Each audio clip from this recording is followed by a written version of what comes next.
So by now, many of you have surely seen that the Charlie Brown specials often weren't very original. There were some of them, particularly from the 70s and 80s, that did feature completely original stories, and those are among the ones I consider to be the best. However, a lot of them, if the main plots weren't lifted straight out of a series from the comic strips, they at least contained bits and gags that were copied verbatim. But it seems like the ones that came out after Charles Schulz's passing took this to another level, bordering on true laziness. At first I thought the worst offender of this was a Charlie Brown Valentine, but now I may have found one even lazier than that. And with baseball season having officially begun, it's as good a time as any to look at Lucy Must Be Traded Charlie Brown. We open in the wintertime, which I'm almost certain is how the last baseball-themed special began as well. Though I do like this gag at the very start that shows a kite is still stuck in the kite-eating tree even after it shed all of its leaves. Some of my happiest memories. But what about all the games we lost? It was the fault of my right fielder. It was always my right fielder. Are we gonna have a baseball team again this year? Yes, but we weren't going to tell you. We were all hoping that you wouldn't find out, because we all know that you're the worst player in the history of the game. Did I just watch a gag from Charlie Brown's All-Stars in reverse? Also, did Lucy start drinking chamomile to not just slug Charlie after that rant? Then we fast forward to spring, making that last scene pretty much pointless padding, and we get even more of it, as it's just gags about setting up the field. And the outfield has never looked better. I think it's because we have a new automatic sprinkler system.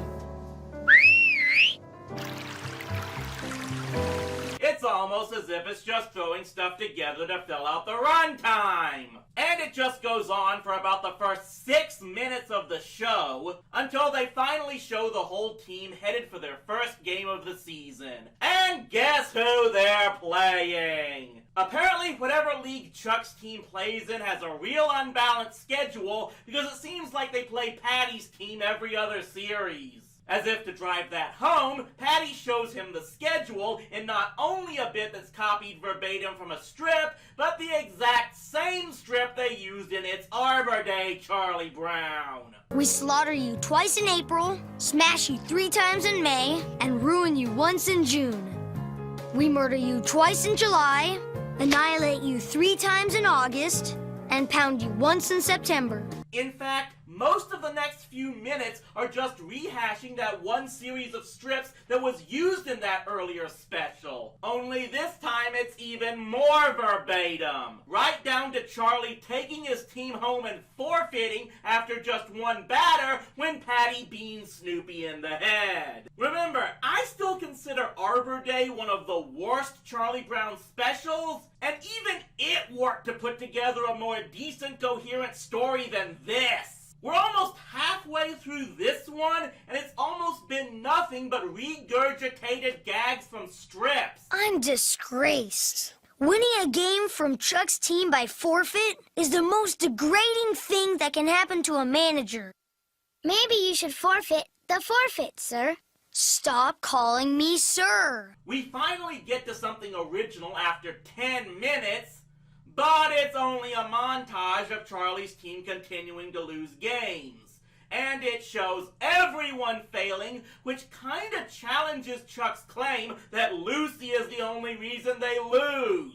Yeah, remember all the times in the past Lucy or someone else said Chuck was the only reason they keep losing and no one else takes any responsibility? Here it's the exact opposite. But even still, that's just a brief respite before we get to rehashing strips. But at least it's at around the 12-minute mark that it's somewhat connected to what the title suggested. It's from a series of strips when Charlie decides he's going to make some trades to try and fix the team. He tries to offer Lucy to Patty's team, but of course the only one she's interested in is Snoopy. This of course becomes a difficult choice for Chuck because not only is Snoopy his best player, but he's also his dog. When he finally agrees to the trade, all of his friends and teammates are completely aghast that he would trade his own pet to try to win a few ball games. And what does all this amount to? Absolutely nothing! Because Charlie decides at the last second that the deal is off, only to have found out that Patty had to call the deal off herself because the player she was sending to Chuck's team had threatened to quit the game altogether if they were made to go. And oh no!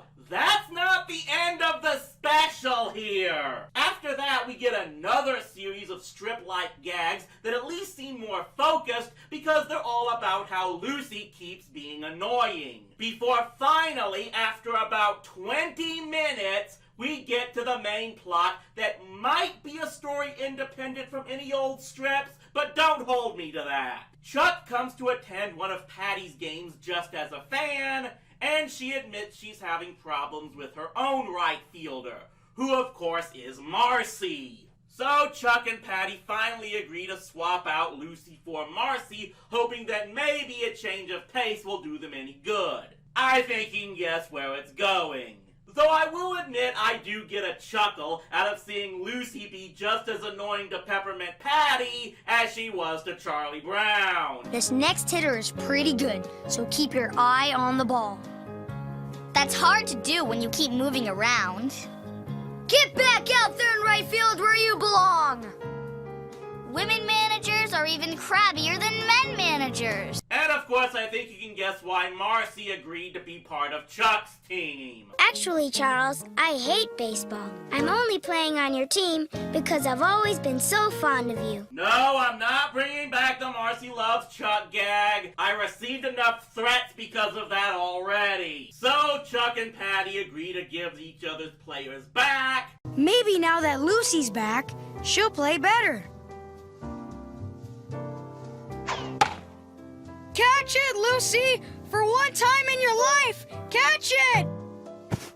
Are you crazy? And then the show just kind of stops as the rain comes down. Well, I guess it's kind of like a rain out. Yeah, I gotta tell ya, this one seems worse than a Charlie Brown Valentine because it's focused on one of the most beloved areas of Charlie Brown lore, the baseball team. Almost every other baseball-themed Peanut special at least tried to tell a full story, and this one might have had that if they put any effort into it. What we had in here was maybe a 5-minute segment that might have worked as part of the Charlie Brown and Snoopy show, but in trying to make it a full half-hour special, they stock it with so much padding that it's harder to get through than the last 3 innings of most Major League games today. Seriously, why do all managers nowadays have to make 5 pitching changes a game? It makes me wonder if I do need to go back to some of those specials from the 70s and 80s and see how much they included stuff from the comic strips, but still managed to actually tell a decent story in the process. I'll probably do one of those for my next Charlie Brown review, but until then, see you at the ballpark, everybody!